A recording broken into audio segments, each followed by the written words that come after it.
कार्यक्रम के सह प्रायोजक हैं SPMIT GT road Kaushambi, city office Vinayak tower MG मार्ग इलाहाबाद। AK 401 सुरक्षा धान बीज लगाइए, BPH और ब्लास्ट से सुरक्षा पाइए। Shiats, educating generations. अन्नदाता अन्नदाता नीत तुम्हारा अन्नदाता, पग पग पर है संग तुम्हारे अन्नदाता। लहू किसानों का बन के पसीना सींचता है धरती का सीना, मेहनत का तेरी हक दिलवाने, नई तकनीक नई खोज बताने। पशुधन को गुणवान बनाना, पौध सुरक्षा को सिखलाना, खेती के सब गुर समझाने, भारत का सरताज बनाने, आठों पहर है संग तुम्हारे अन्नदाता अन्नदाता। नमस्कार, मैं कात्यायनी चतुर्वेदी आप सभी दर्शकों का अन्नदाता कार्यक्रम में बहुत स्वागत करती हूं। हर रोज की तरह कार्यक्रम में हम लेकर आते हैं खेती बाड़ी से जुड़ी हुई बहुत सी लाभकारी जानकारियां। तो चलिए चलते हैं, सबसे पहले देखते हैं क्या है विशेष आपके लिए आज के कार्यक्रम में। सौर ऊर्जा तकनीक पर जानकारी।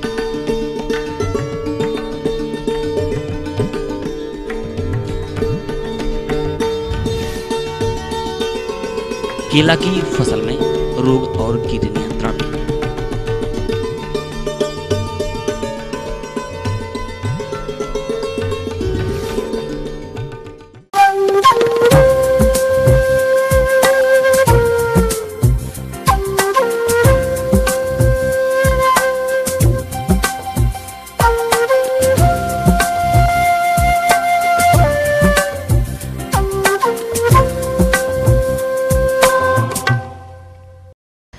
कृषि में सिंचाई के लिए मुख्य रूप से विद्युत ऊर्जा डीजल पंपों पर निर्भर है, जो कि काफी महंगा है, जिसके कारण कृषि में लागत खर्च बढ़ने के साथ साथ किसानों के सामने कई समस्याएं भी आती हैं। ऐसे में सौर ऊर्जा किसानों के लिए एक अच्छा विकल्प बनकर उभरा है, जिसका सिंचाई सहित अन्य कृषि कार्यों में उपयोग करके किसान भाई काफी फायदा भी ले सकते हैं। तो सौर ऊर्जा की मशीन किस प्रकार कृषि में उपयोगी है और सरकार द्वारा इस पर क्या कुछ अनुदान है, आइए जानते हैं जिला फतेहपुर के भूमि संरक्षण अधिकारी विनोद यादव से। आप सभी जानते हैं कि हमारे जो ऊर्जा के स्रोत हैं एक पारंपरिक ऊर्जा स्रोत है, जिसे आप डीजल पेट्रोल आदि के रूप में जानते हैं, और हम सब उसी पर निर्भर हैं, जिससे हमारी प्रदूषण भी हो रहा है उससे, और काफ़ी महंगाई है, हम समय समय पे कभी कभी सिंचाई भी नहीं कर पाते हैं। यदि हम अपारंपरिक ऊर्जा स्रोत जो नैसर्गिक रूप में हमारे लिए उपलब्ध है वो सौर ऊर्जा है, और उस पर हम अगर उसका प्रयोग करें सौर पंप के माध्यम से तो निश्चित रूप से बहुत लाभकारी होगा, जिससे प्रदूषण से भी बचाव होगा। और इस सौर ऊर्जा जो है, ये जो हमारी सूर्य की रोशनी है, ये जब सूर्य की रोशनी प्राप्त होगी तभी वो पंप चलेगा, और ये सुबह यदि बरसात और ठंड का भी सीजन है तब भी ये पंप चलेगा, और डायरेक्ट जो है जिससे हम सिंचाई कर सकते हैं। सूर्यास्त के बाद ये पंप स्वयं बंद हो जाएगा, जिससे सिंचाई नहीं संभव हो पाएगी। इससे हम 2 से 3 हेक्टेयर की सिंचाई कर सकते हैं। किसान भाइयों, अब हम बात करते हैं कि सौर ऊर्जा के फ़ायदे क्या हैं। सौर ऊर्जा स्वच्छ, प्रदूषण मुक्त और नैसर्गिक ऊर्जा का स्रोत है। सौर ऊर्जा बहुतायत में सहज रूप से सर्वत्र उपलब्ध होने के कारण यह अन्य पारंपरिक ऊर्जा स्रोत की तुलना में अधिक लोकप्रिय है। दूर दराज के क्षेत्रों में जहां बिजली उपलब्ध नहीं होती और महंगा डीजल कठिनाई से उपलब्ध होता है, वहां सौर ऊर्जा सर्वश्रेष्ठ विकल्प है। सौर ऊर्जा संयंत्र का उपयोग आसान एवं सुरक्षित होने से सभी उपयोग कर सकते हैं।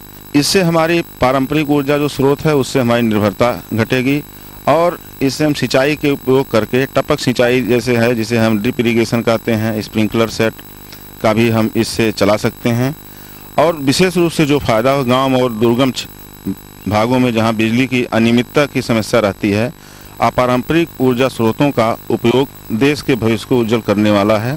खेती के लिए बिजली में कमी के कारण सौर पंप का उपयोग अत्यंत महत्वपूर्ण और योग्य है, और आज हमारे देश की सबसे बड़ी आवश्यकता भी है।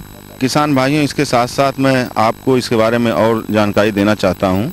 सोलर पंप सूरज के उदय और पंप के ओवर हेड लोड तथा बिना पानी खींचे पंप का चलना तथा वोल्टेज में उतार चढ़ाव की पूरी तरह से नियंत्रित कर संरक्षण देता है। इसमें प्रेशर स्विच, फ्लोट स्विच का उपयोग करने की क्षमता है। रखरखाव भी बहुत ही कम है। यह पूर्णतः जंग रोधी बस से निर्मित होता है। बिजली के बिल से मुक्ति मिलेगी आप सभी को। अविश्वसनीय बिजली आपूर्ति सप्लाई से छुटकारा मिलेगा। संपूर्ण सिंचाई दिन में ही होती है। इसके अतिरिक्त इस सिस्टम में सोलर पैनल का उपयोग किया जाता है। इससे बिजली तैयार होती है जिसका उपयोग पंप के कार्य में होता है। यह पंप सरफेस तथा सबमर्सिबल पंप प्रकार में उपलब्ध है। सोलर पंप बारिश में तथा सूरज की कम तीव्रता होने पर भी कार्य करता है। इसमें इन्वर्टर और बैटरी की आवश्यकता नहीं है। इसके साथ साथ किसान भाइयों और आपको जानकारी देना चाहता हूं, यदि हम योग्य प्रकार से इसकी देखभाल करें तो पंप और कंट्रोलर कम से कम 10 साल तक बिना किसी परेशानी के अपना कार्य करता है। पैनल के कांच की सफाई करना पूर्ण है। इसी प्रकार से पैनल छांव में नहीं होने चाहिए। राज्य सरकार द्वारा यह सोलर पंप 3 प्रकार से उपलब्ध है। एक 2 HP का है, एक 3 HP का है, एक 5 HP का है। 2 और 3 HP पर 75% अनुदान है और 5 HP पर 50% अनुदान है। जो भी किसान भाई लेने के इच्छुक हों, सरकार के द्वारा मिस कॉल के माध्यम से रजिस्ट्रेशन की सुविधा है। उसका रजिस्ट्रेशन नंबर है 1800-200-1050। इस पे आप मिस कॉल के माध्यम से अपना रजिस्ट्रेशन करा सकते हैं और जनपद के उप कृषि निदेशक या जिला कृषि अधिकारी अथवा उप संभागीय कृषि प्रसार अधिकारी के यहाँ अपना रजिस्ट्रेशन करा लें, क्योंकि सरकार की जो व्यवस्था है वो सब्सिडी सीधे आपके खाते में जाएगी। तो इसके लिए अनिवार्य होगा कि आप अपना एक फ़ोटो और उस अपने खतौनी की फ़ोटो कापी तथा बैंक का फ़ोटो कापी जो आपका पासबुक का नंबर है उसको अवश्य रख दें, ताकि जो सब्सिडी हो आपके खाते में भेजी जा सके।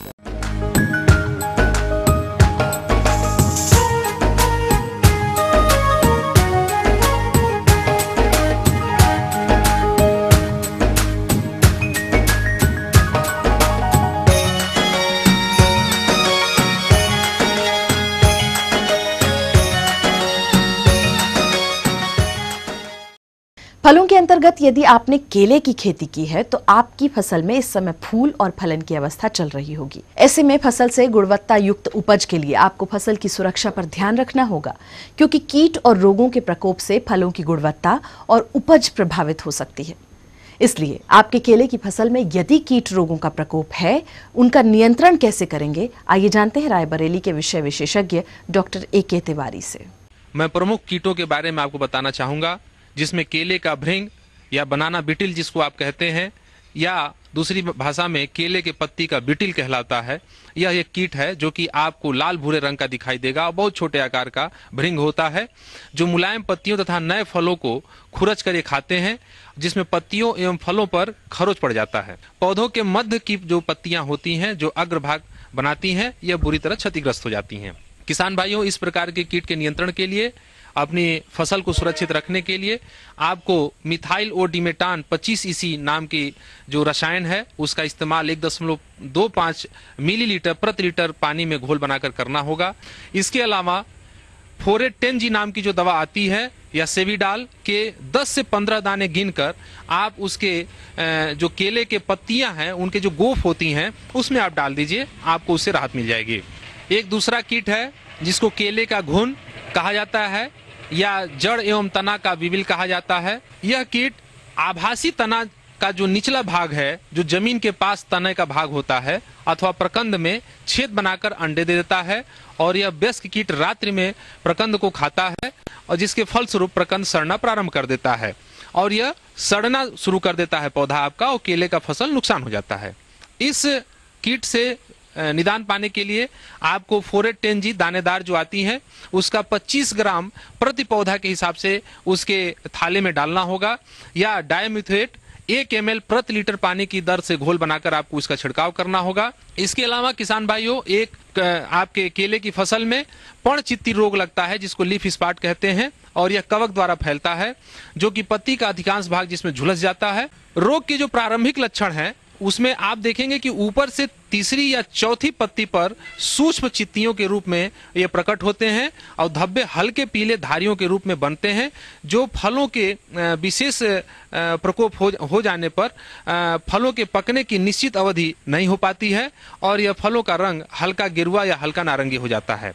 इस रोग से बचने के लिए आपको ताम्रयुक्त रसायन जैसे कॉपर ऑक्सीक्लोराइड का 3 ग्राम प्रति लीटर पानी में घोल बनाकर आपको छिड़काव करना होगा, या मैंकोजेब 2 ग्राम प्रति लीटर पानी में घोल बनाकर आपको इसको छिड़काव करना होगा।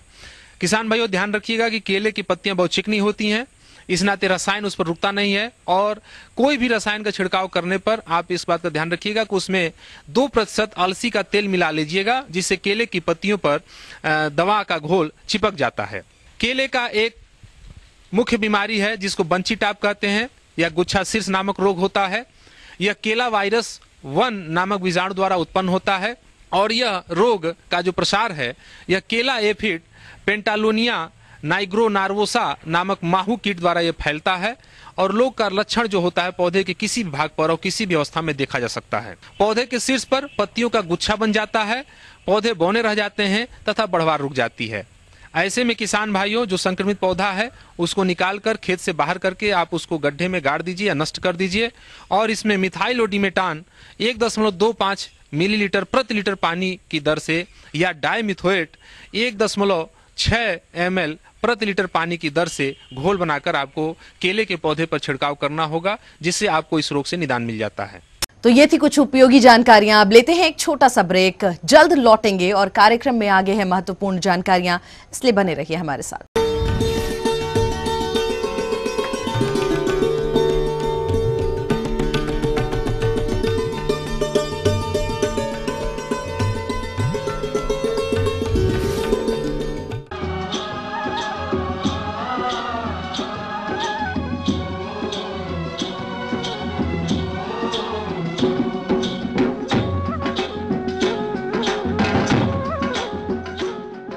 ब्रेक के बाद आपका एक बार फिर से बहुत स्वागत है अन्नदाता कार्यक्रम में। बढ़ते हैं अगली प्रस्तुति की ओर।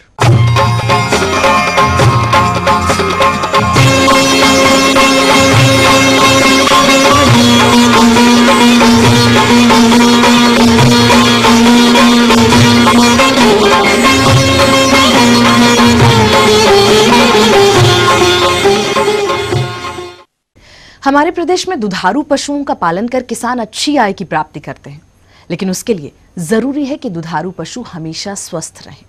लेकिन कभी कभी इनकी ठीक प्रकार से देखरेख ना करने के कारण इनमें परजीवियों का प्रकोप हो जाता है, जिससे पशु कमजोर और बीमार भी हो जाते हैं।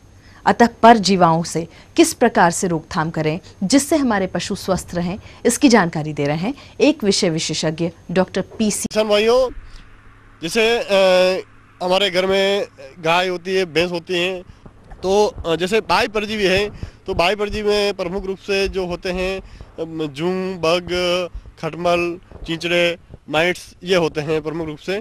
ये क्या करते हैं किसान भाइयों, जैसे गाय है, भैंस है, उनके नीचे जैसे अयन है, उनके कान में, चमड़ी के ऊपर चिपके रहते हैं और वहाँ से ये खून चूसते रहते हैं। खून पीने से क्या होता है, जो हमारे जानवर है, गाय है, भैंस है, वो कमज़ोर हो जाते हैं, उनके शरीर में खून की कमी हो जाती है, उनकी जो चमड़ी होती है खुरदरी हो जाती है बिल्कुल, और इससे हमारा जानवर कमज़ोर हो जाएगा और उसका दूध भी कम हो जाता है। इसके लिए किसान भाइयों, जो ध्यान रखने की जो बात है मेन, वो ये है कि आप जहाँ आपके जानवर बांधते हैं बाड़े में गाय भैंस, वहाँ साफ सफाई का विशेष ध्यान रखें। अगर नियमित रूप से साफ सफाई वहाँ होगी तो इनका जो संक्रमण है वो कम होगा और जानवरों में ज़्यादा समस्या नहीं आएगी। इसके अलावा कई बार जानवर बहुत सारे झुंड में रहते हैं या जानवर में ज़्यादा इन्फेक्शन हो गया है, तो इसके लिए कुछ रासायनिक दवाएं भी आती हैं जो आपके निकटतम पशु चिकित्सालय जो है वहाँ आसानी से उपलब्ध हो जाती हैं। इसके लिए जैसे साइफरमेथ्रिन है, ब्यूटॉक्स है, एक्टोगार्ड है, ये जो दवाएं हैं इनको आप 1 लीटर पानी ले लें और उस पानी में 2 ml 3 ml दवा मिला के उस पर जानवर के ऊपर पूरा छिड़काव कर ले। उसकी यहाँ कपड़ा, सूती कपड़ा होता है, उससे भिगो के उसका ऊपर मालिश करें, उसके ऊपर रगड़ें, तो उससे ये जो बाह्य परजीवी है, जूं, बग, खटमल, चिंचड़े, माइट्स, ये सब साफ हो जाएंगे, मर जाएंगे। और उसके 1-2 घंटे बाद जानवर को पानी से नहला दें। इसमें थोड़ा ध्यान रखना पड़ेगा किसान भाइयों, क्योंकि रासायनिक दवाएं हैं, जहर होती हैं।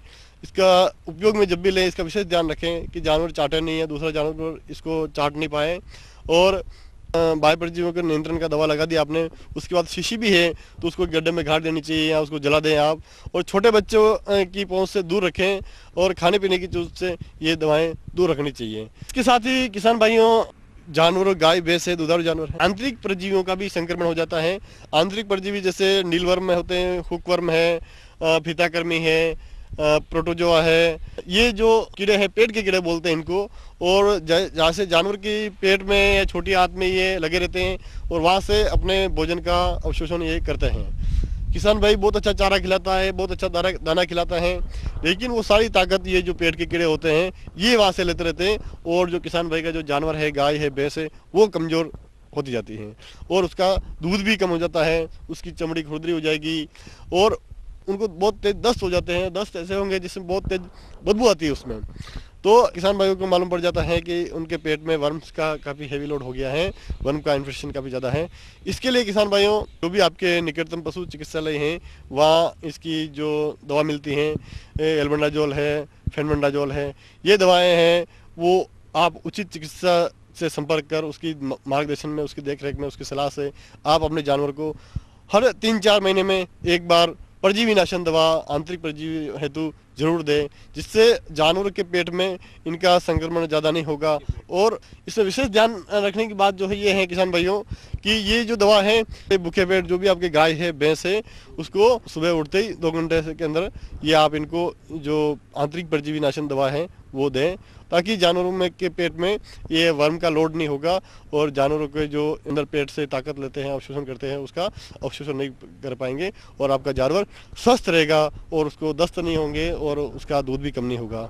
इसमें किसान भाइयों कुछ विशेष ध्यान भी रखना पड़ता है। जैसे आपके घर के आसपास जहाँ जानवर पानी पीता है, पानी पीने की कुंडी है, उसकी नियमित रूप से आप साफ सफाई करें। उसमें चूने की जो गोल बना के उसकी पुताई कर दें और चूने का गोल थोड़ा उसमें डाल भी दें, तो उसमें जो पानी के अंदर जो वर्म्स होते हैं, जो कीड़े होते हैं, वो भी मर जाएंगे और आपका जो पानी है बिल्कुल साफ रहेगा।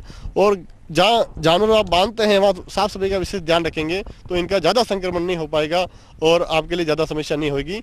इस प्रकार से किसान भाइयों इन बातों का आप ध्यान रखेंगे तो आपका जो जानवर है वो आंतरिक परजीवियों से मुक्त रहेगा।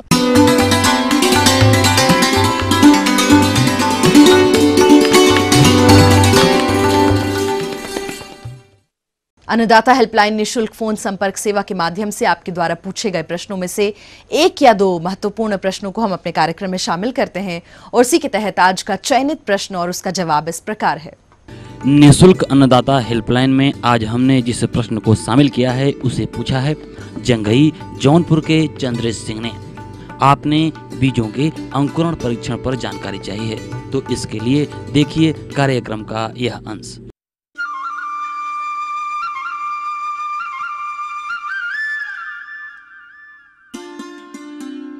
किसान भाइयों, फसल उत्पादन में बीज की अहम भूमिका होती है, क्योंकि बीज ही अच्छी फसल का आधार है। इसीलिए कहा गया है कि जैसा बोएंगे वैसा ही काटेंगे। निसंदेह एक अच्छी फसल के लिए अच्छे बीज का ही प्रयोग किया जाना चाहिए।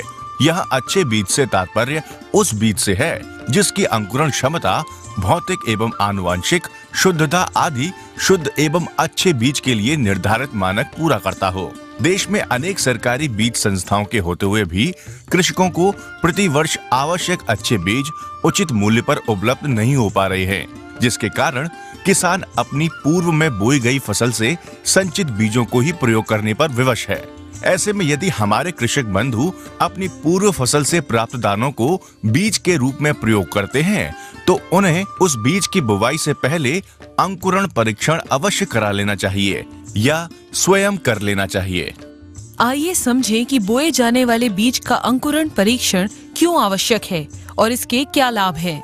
बीज की अंकुरण क्षमता या प्रतिशत ज्ञात होने पर हमें प्रति इकाई क्षेत्रफल में लगने वाले बीज की मात्रा का सही अनुमान लग पाता है। यदि अंकुरण क्षमता मानक के अनुरूप है तो प्रति इकाई क्षेत्रफल में बीज की निर्धारित मात्रा ही खेत में डालना चाहिए, और यदि अंकुरण मानक से कम है तो प्रति इकाई क्षेत्रफल के लिए निर्धारित मात्रा से अधिक बीज खेत में डालना चाहिए।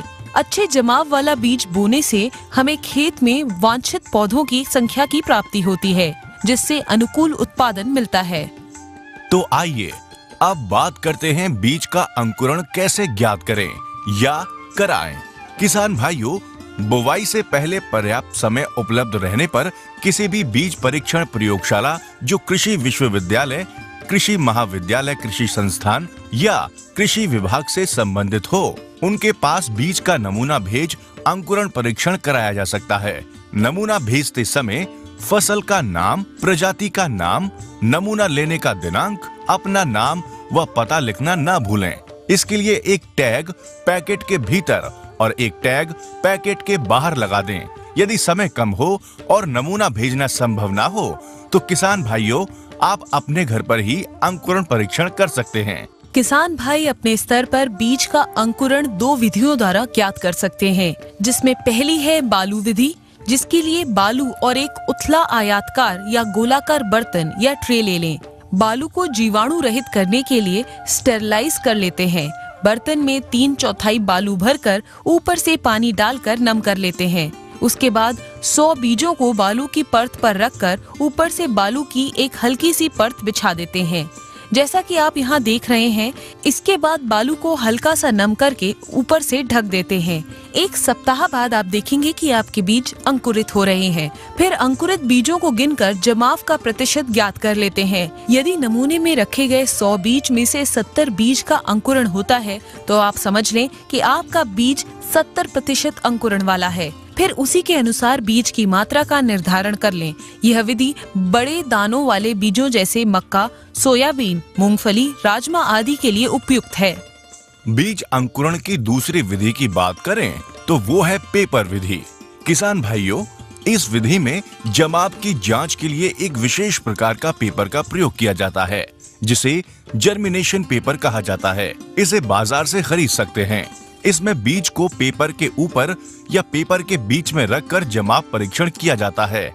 किसान भाई जर्मिनेशन पेपर की जगह पुराने फटे टाट या तौलिए का भी प्रयोग कर सकते हैं। इसमें पेपर विधि की तरह ही टाट या तौलिए को ट्रे या बर्तन में फैलाकर पानी से भिगो देते हैं।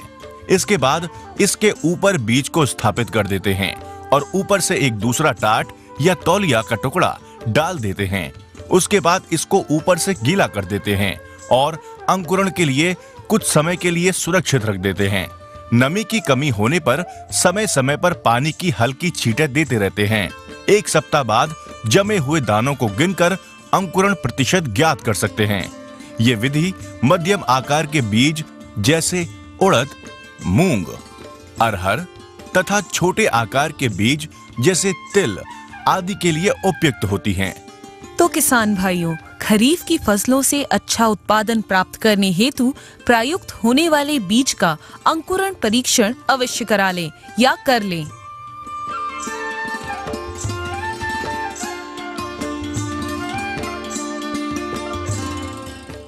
इसी कड़ी में जिस दूसरे प्रश्न को शामिल किया गया है उसे पूछा है गरौठा जालौन के पवन चौरसिया ने। आपने नवरोपित पान बरेजे में देखरेख पर जानकारी चाहिए। किसान भाइयों, मैं आपको बता दूं सर्वप्रथम कि इस समय जो मुख्य बिंदु है वो है सिंचाई का बिंदु। आपने चूँकि पता है पूरे प्रदेश में पान की अभी बुआई की गई है और लगभग अभी फसल जो है शुरुआती प्रारंभिक अवस्था में है।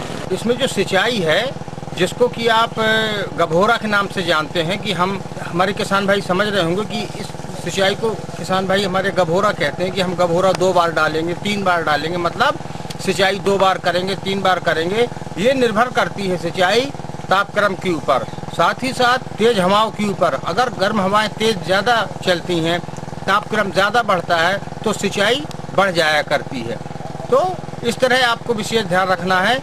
साथ ही साथ आपको एक बात का और ध्यान रखना होगा कि इस समय कुछ चूंकि नई फसल आपकी होती हैं तो कुछ रस चूसने वाले कीड़े आ जाया करते हैं आपके पान के बगीचे में। तो आप देखते हैं कि जैसे ही आपकी पान बेल बढ़ रही है वहाँ से पान बेल सुकड़ना प्रारंभ हो जाती है। अगर किसी किसान भाई की इस तरह के लक्षण पान बेल में दिखाई दे रहे हों तो उसमें आपको कुछ नहीं करना है, तुरंत आपको नीम ऑयल यानी नीम का तेल आप ले लें और उसको 5 ml 1 लीटर पानी में घोलकर 15 दिन के अंतराल पे आप छिड़काव करना शुरू कर दें, जिससे आप देखेंगे कि जो आपके पत्ते सुकड़ रहे हैं ये सही हो जाएंगे। एक बात का और विशेष ध्यान इस समय है कि आप देखेंगे कि शुरू में नीचे से ही एक बीमारी लगना शुरू हो जाती है जिसको कहते हैं कॉलर रॉट यानी तना सड़न बीमारी, जिसको हमारे किसान भाई गंदली के नाम से, गंदौली के नाम से, स्थानीय भाषाओं के विभिन्न प्रकार के नामों से पुकारते हैं। तो वो किसान भाई सुन लें, अगर किसी बरेजे में इस तरह के हो कि आप जब पान के पत्तों जब आप सिंचाई करते हैं या आप पान के पत्तों को पलट कर देखते हैं तो आपको दिखाई देता है कि रुई जैसी सफ़ेद रंग की वृद्धि, रुई जैसे रंग की कुछ आपको वृद्धि दिखाई दे रही है मिट्टी में, तो ये समझ लीजिए कि अगर इसको आपने समय रहते इसका प्रबंधन नहीं किया तो आपकी जो नई बेल है वो तने से सड़ना शुरू हो जाती है। इसके लिए आवश्यक है, ये एक फफूंदीजनक रोग है, इसके लिए आवश्यक है कि इसको मिट्टी सहित इस सफ़ेद रंग की जो रुई जैसी वृद्धि है इसको मिट्टी सहित बरेजे से आप भीड़ से निकालिए, इकट्ठा करिए और बरेजे के बाहर गड्ढे में दबा दीजिए। इसके बाद बाहर से अच्छी मिट्टी लाइए और जहाँ से आपने निकाला था उसमें मिट्टी डाल दीजिए। फिर इसके बाद आपको करना ये होगा, फफूंदीनाशक दवा है मैंकोजेब, उसकी मात्रा 3 ग्राम आपको लेना है, 1 लीटर पानी में आपको घोलना है। इस अनुपात में जितनी आपको दवा की आवश्यकता हो बरेजे के हिसाब से आप उसको दवा का घोल बना लें और घोल बनाने के बाद इसका भी आप माह में 1 छिड़काव कर दें। तो ये जो आपका कालर रॉट है, तना सड़न है, ये बीमारी चली जाएगी। साथ ही साथ जो अन्य फफूंदीजनक रोग आने की संभावना होगी वो भी कम से कम हो जाएंगी और फिर रोग नहीं आएंगे।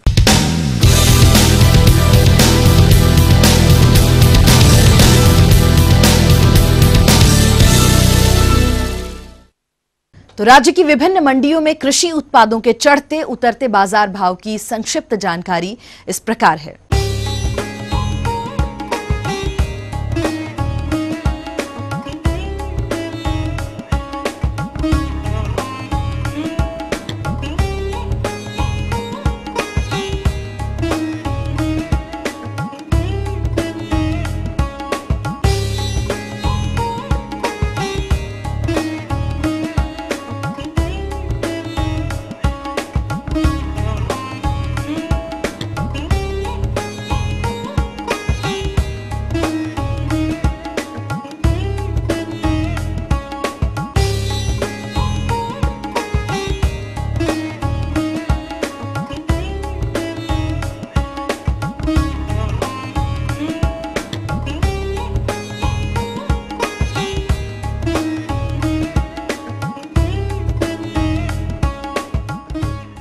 हम ये उम्मीद करते हैं कि आज का कार्यक्रम आप सभी दर्शकों के लिए उपयोगी रहा होगा। किसान भाइयों, अन्नदाता आपकी सेवा के लिए संकल्परत है। कृषि संबंधित समस्या एवं सुझावों के लिए आप हमें इस पते पर संपर्क भी कर सकते हैं। प्रोड्यूसर अन्नदाता, ETV, Uttar Pradesh Uttarakhand, Ramoji film city, Hyderabad 501512। साथ ही आप हमें ईमेल भी कर सकते हैं। हमारा ईमेल एड्रेस है annadatta.up@etv.co.in। इसके अतिरिक्त आप हमें निःशुल्क हेल्पलाइन नंबर 1800425408 पर शाम 5 बजे से 6 बजे के बीच संपर्क भी कर सकते हैं। आइए अब देखते हैं कल दिखाए जाने वाले कार्यक्रम की मुख्य झलकियां।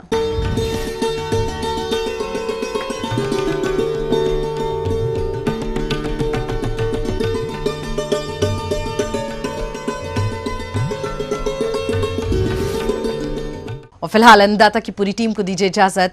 कल फिर इसी समय आपसे मुलाकात होगी कृषि संबंधित कुछ और रोचक जानकारियों के साथ। नमस्कार। इस कार्यक्रम के सह प्रायोजक थे SPMIT GT road Kaushambi, city office Vinayak tower MG मार्ग इलाहाबाद। AK 401 सुरक्षा धान बीज लगाइए, BPH और ब्लास्ट से सुरक्षा पाइए। Shiats, educating generations.